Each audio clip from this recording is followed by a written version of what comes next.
Bonjour les artistes, bienvenue pour ce cours à distance.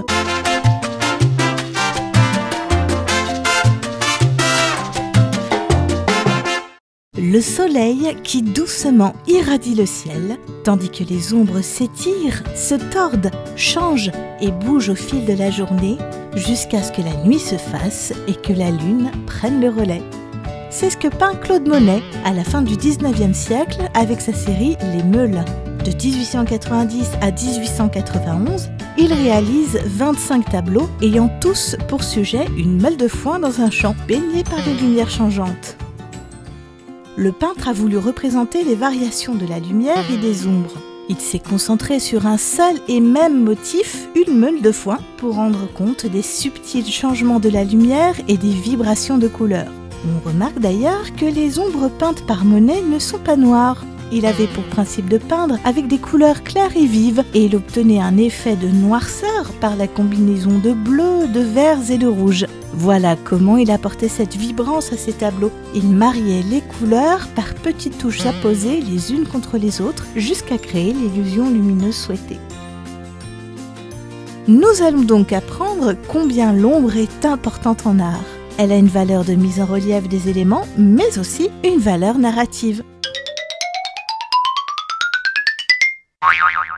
Qui dit lumière dit ombre. En art, on distingue deux types d'ombre, l'ombre propre et l'ombre portée. L'ombre propre est celle qui se situe sur l'élément qui reçoit la lumière. Pour vous en souvenir, dites-vous que propre est synonyme de à soi, de personnel. Comme dans la phrase « c'est mon propre dessin » qui veut dire « c'est mon dessin à moi tout seul ». L'ombre portée, quant à elle, est celle que projette l'élément qui reçoit la lumière. Cela n'a l'air de rien, mais lorsque l'on dessine ou peint quelque chose, si l'on veut obtenir un effet réaliste, alors mieux vaut penser à représenter les ombres. L'ombre apporte du relief, elle décolle visuellement l'élément de son support. Regardez cette mosaïque provenant de Pompéi par exemple. Voyez comment les colombes se détachent de la surface de la table. On comprend qu'elles sont posées dessus, on ne risque pas de les confondre avec un motif de nappe.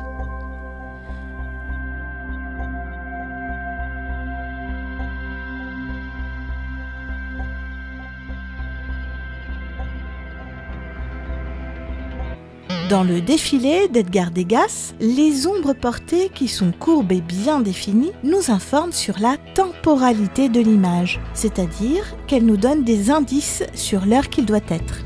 La lumière est rasante et doit être le début ou la fin du jour. Soudain, on apprend un peu plus que ce que l'on perçoit au premier abord.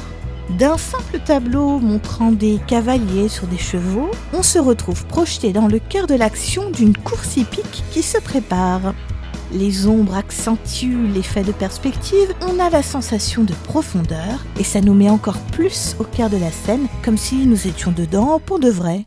L'ombre propre a également une valeur artistique non négligeable. Exemple avec le nœud noir de Georges Seurat. Voyez comme le nœud de la robe, plongé dans le noir de l'ombre, devient pourtant un élément focal de l'œuvre. Quand on parle d'élément focal, on veut dire qu'il y a quelque chose qui attire l'œil et vole la vedette à tout le reste dans l'image ou le décor. Ce nœud noir nous raconte la coquetterie de la jeune femme bien apprêtée et le regard visiblement admiratif de l'artiste. Quand un artiste décide de pleinement exploiter le potentiel de l'ombre, on se rend compte qu'elle n'est plus juste une forme noire, mais bien un outil pour représenter quelque chose, au même titre qu'un pinceau ou qu'un compas. Depuis des millénaires, les arts chinois et indonésiens célèbrent la beauté de l'ombre. Vous connaissez tous les ombres chinoises. Mais il y a aussi le théâtre d'ombre. Le principe est simple, un écran de tissu blanc tendu dans un cadre, une source de lumière et des marionnettes délicatement découpées dans du papier ou du cuir.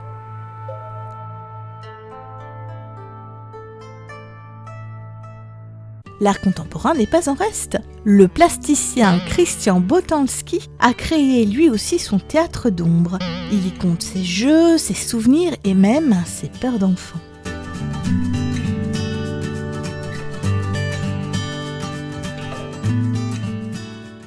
En photographie, l'ombre s'est fait une place de choix.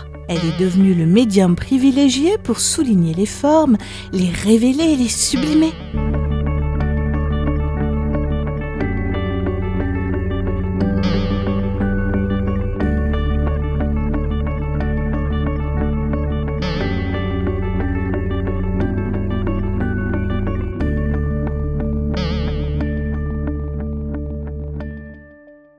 Dans les années 90, Tim Knobly et Sue Webster créent le shadow art, l'art de l'ombre.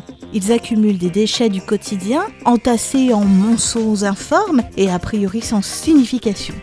Une fois plongés dans le noir et une source de lumière projetée dessus, leurs œuvres prennent tout leur sens. Elles révèlent des autoportraits comme dans Dirty White Trash with Girls, tas d'ordures avec mouette. On retrouve également la représentation des deux artistes dans Misunderstood and Misdemeanor, datant de 1997. Ces œuvres en déchets, qui jouent avec l'ombre, dénoncent notre société de consommation, son impact néfaste sur notre environnement et notre responsabilité individuelle. Nous avons donc vu que l'ombre, qu'elle soit propre ou portée, n'a pas qu'un rôle purement utilitaire. Certes, elle est parfaite pour donner une sensation de relief et de profondeur, mais elle est aussi une source d'inspiration créatrice. Vous allez donc vous emparer du principe de jeu d'ombre et de lumière. Je vous laisse le choix entre deux pratiques artistiques, le théâtre d'ombre et le shadow art que l'on vient de voir avec les œuvres de Tim Knobly et Sue Webster. Possibilité numéro 1, le théâtre d'ombre. Pour mémoire, le principe du théâtre d'ombre, c'est de raconter une histoire via des silhouettes de papier découpées. Pour réaliser votre théâtre d'ombre, je vous conseille de regarder l'excellent tuto vidéo de l'émission Art Attack ou celle de ce monsieur québécois qui propose une version plus facile à faire. Bonjour! Vous pouvez même faire des ombres chinoises avec vos mains. La consigne, réaliser une vidéo d'une histoire courte uniquement grâce au théâtre d'ombre et aux ombres chinoises. N'oubliez pas que cela signifie qu'il faut qu'il y ait un début, un développement et une fin.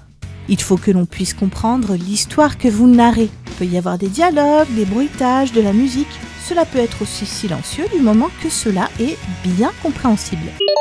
Possibilité numéro 2, le shadow art.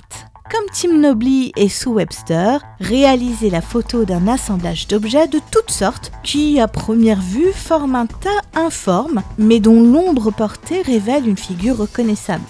Par exemple, ici, on a un assemblage de fourchettes, cuillères et couteaux qui forment l'ombre d'une moto. Il vous faudra un fond blanc, une source de lumière comme une lampe de poche ou la lampe de votre téléphone et de quoi prendre une photo. Que la lumière et l'ombre aussi soient avec vous.